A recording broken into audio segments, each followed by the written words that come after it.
Коронавирус инфекциясы белгілерінің тұмау, суық тию және аллергия ауруларынан ерекшелігі.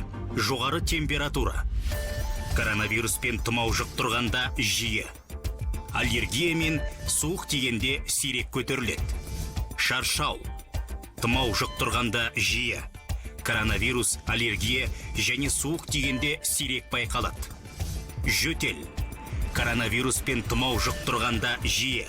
Аллергия, суық тигенде сирек пайда болады. Түшкіру. Суық тигенде жиі. Аллергия кезінде үнемі. Коронавирус пен тұмау жұқтырғанда бұл белгі болмайды. Мұрын бітелу. Коронавирус пен тұмау жұқтырғанда сирек. Суық тигенде жиі.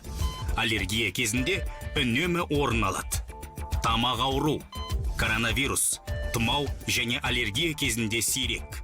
Суық тигенде жиі байқалады. Бас ауру. Коронавирус, аллергия және суық тигенде сирек. Тұмау кезінде жиі орын алады. Ентігу. Коронавирус инфекциясын жұқтырғанда сирек. Тұмау, суық тию, аллергия кезінде мүлдем болмайды. Коронавирустан сақтанда жақыныңа жанашыр бол.